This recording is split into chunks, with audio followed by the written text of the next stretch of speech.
Oh yeah.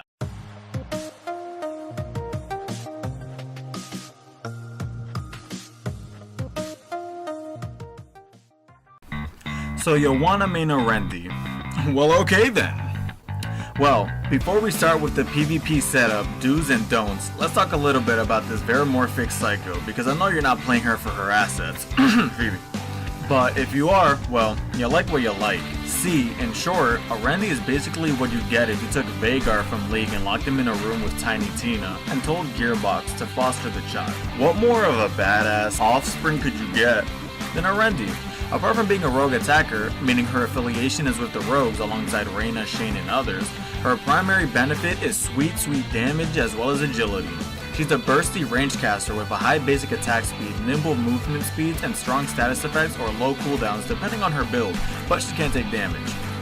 Also, unless you're entirely interested in the information I'm about to cover, my build's in the description since I know some of you already play Orendi but just need a different perspective. So let's start with her abilities then. Her passive, Gnosis, activating Nullify reduces the cooldown of Shadow Pillar, which honestly, combined with the other cooldown abilities can be even more beneficial or just plain beneficial. Cooldowns are always welcome on Orendi. Next is her basic attack or weapon, Chaos Bolts. She fires volleys made of chaos energy at rapid speed, and her slower but heavier hitting secondary fires 4 bolts simultaneously. I almost never use her secondary basic attack due to being able to DPS faster with her primary basic attack, but you know, there's a time and place for everything, as a certain professor would say. Now for her skill 1, Nullify, causes Orendi to unleash a blast of energy that deals 67 plus damage and propels Orendi backwards.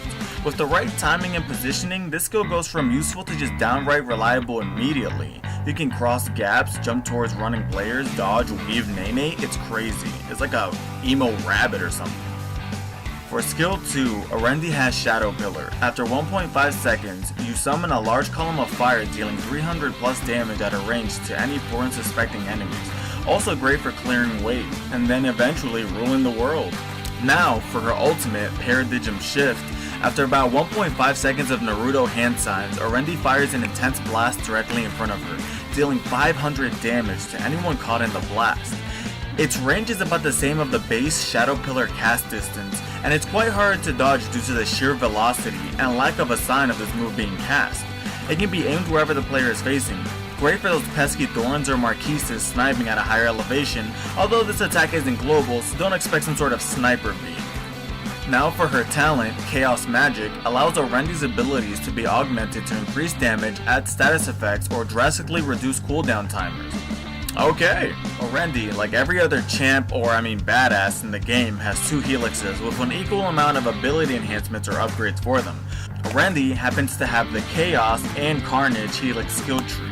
As of now, you'll get 1 free option upon starting a match and will have to work your way up from there. Your level 1 choices are going to be Fire, Walk With Me, which upgrades your skill 1, Nullify, to leave a trail of fire that deals 40 plus damage over 5 seconds. My personal preference for more damage while being rushed at and or kiting.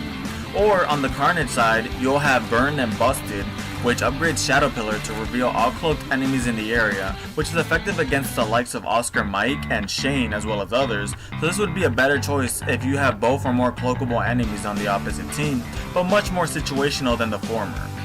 Now, for level 2, you'll choose either between Dismissed, which adds a push ability to your Nullify for either setting up for the Shadow Pillar combo, a team combo, or generally just enlarging the gap between an attacker like Wrath or Phoebe who can shred Orendi particularly fast, so an overall good choice. Or my personal preference, I Hate Your Pretty Eyes, which adds the status effect Blinded, which blinds any enemies hit with the Nullify skill for plus 1 second, which is great for pulling away and leaving without a trace during a fight with somebody who can easily close the gap, like Phoebe with her teleport.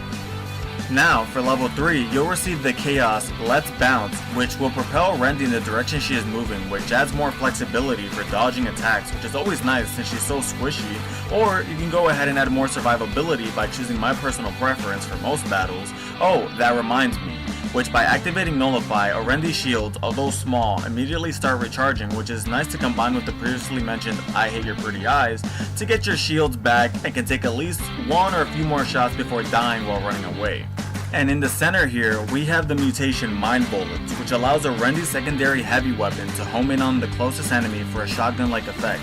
But I'll cover mutations for Rendi and discuss whether they're better than the standard options or not in a later video. Each badass can unlock an extra 5 new options upon hitting higher character ranks as well as skins. For level 4, you'll get the choice of either the Chaos Preamble of Pain, my personal preference, which before Shadow Pillar detonates, you'll deal 180 plus AoE damage over the next 1.5 seconds, or you can go with the Carnage Encore, which for 5 seconds after casting Shadow Pillar, a Rendi may cast another one at half the damage. Now I think it is great to get 2 Shadow Pillars, especially if you missed the first one, but the fact that the second one is only half as strong makes me lean more towards making a single Shadow Pillar hit even stronger than trying to gamble away my damage, but that's me. Now, for level 5, you'll get the choice of either the Chaos Prognostication, which will increase the cooldown reduction of a Rendi's Gnosis' passive cooldown, which in turn means that you'll be able to reduce the cooldown of Shadow Pillar further, or the equally awesome Carnage's Prognostic Combo, which by activating Shadow Pillar, you will reduce Nullify's cooldown, which again by following the Gnosis cooldown and using Nullify, you'll get Shadow Pillar back, and it's a never-ending synergy. I personally prefer Prognostic Combo, but I've used the Prognostication just as much, so honestly, it's all up to you.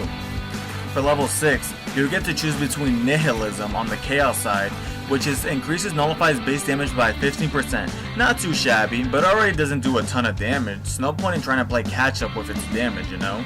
Or you can go with the lovely Shadow Fury, which increases Shadow Pillar's damage by 15%, which will make it even more devastating when it hits. And if you're following my build, you'll be the goddamn Oprah of Shadow Pillars.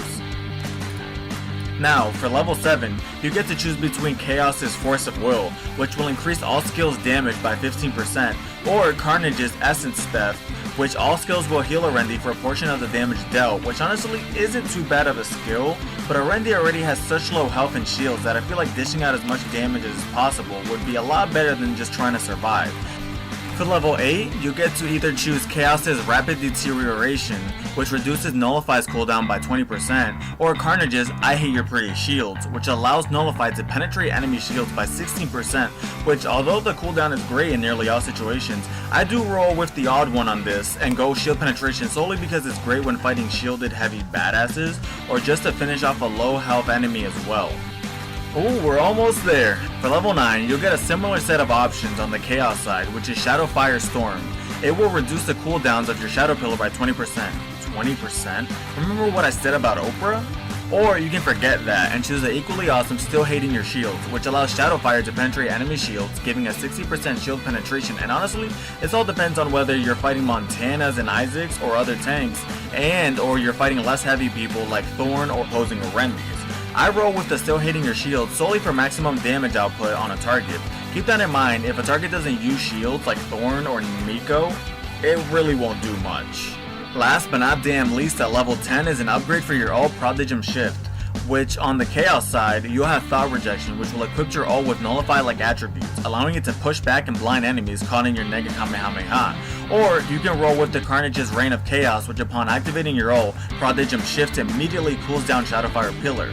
You can get a sweet combo going like Shadow Pillar, Nullify your ult, Shadow Pillar, and then Nullify again for maximum damage output. The 3 equipment slots that you can fill, take one for shield penetration, one for health or shields, and one for damage increase, but this is mostly preference since it's rather RNG at the moment. However, I'm sure the rogue loot packs will cater heavily to Orendi and any other rogues. As for synergy, I found that Orendi and Wrath have an insane carry support relationship, such as Wrath's skill 2, Catalytic Smash, which knocks enemies into the air, is a great setup for Shadow Pillar. Well, there you have it. My co-host and I will be updating about other badasses in the near future. Just let us know, what other badasses you want us to cover in the future, and, we'll get right to it. Thank you for watching, and I hope you guys like, comment, subscribe, and we'll see you in the next one.